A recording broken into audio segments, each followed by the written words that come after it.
नमस्कार दोस्तों, जय श्री राधे कृष्णा। आज हम आपके लिए माघ मास महात्म्य का 5वां अध्याय लेकर आए हैं। अध्याय सुनने के बाद आप हमारे चैनल को सब्सक्राइब करें, बेल आइकन को प्रेस करें ताकि हमारी वीडियो की नोटिफिकेशन सबसे पहले आप तक पहुंचे। वीडियो को लाइक और शेयर जरूर करें। दत्तात्रेय जी कहते हैं कि हे राजन, एक प्राचीन इतिहास कहता हूँ। भिंगु वंश में ऋषिका नाम की एक ब्राह्मणी थी जो बाल्यकाल में ही विधवा हो गई थी। वह रेवा नदी के किनारे विंध्याचल पर्वत के नीचे तपस्या करने लगी। वह जितेंद्रिय, सत्यवक्ता, सुशील, दानशीलता तथा तप करके देह को सुखाने वाली थी। वह अग्नि में आहुति देकर इच्छावर्ती द्वारा छठे काल में भोजन करती थी। वह वलकल धारण करती थी और संतोष से अपना जीवन व्यतीत करती थी। उसने रेवा और कपिल नदी के संगम में 8 वर्ष तक माघ का स्नान किया और फिर वह वहीं पर मृत्यु को प्राप्त हो गई। माघ स्नान के फल से वह दिव्य 4000 वर्ष तक विष्णु लोक में वास करके सुंद और उपसुंद दैत्यों का नाश करने के लिए ब्रह्मा द्वारा तिलोत्तमा नाम की अप्सरा के रूप में ब्रह्मलोक में उत्पन्न हुई।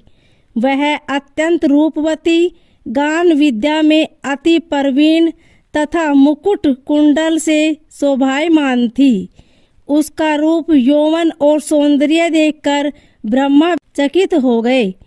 वह तिलोत्तमा रेवा नदी के पवित्र जल में स्नान करके वन में बैठी थी।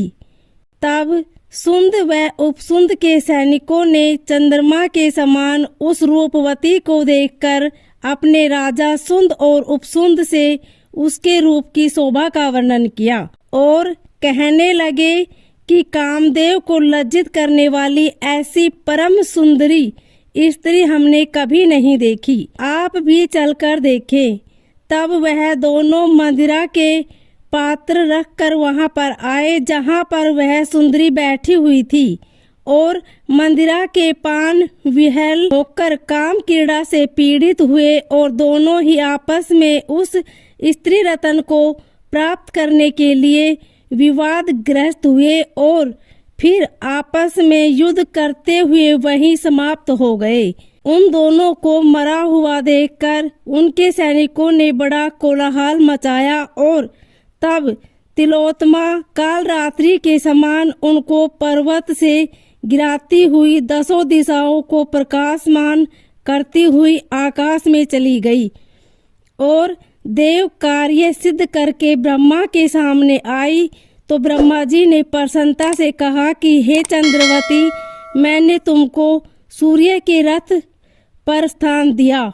जब तक आकाश में सूर्य स्थित है, नाना प्रकार के भोगों को भोगो। सो हे राजन, वह ब्राह्मणी अब भी सूर्य के रथ पर माघ मास के स्नान के उत्तम भागों को भोग रही है।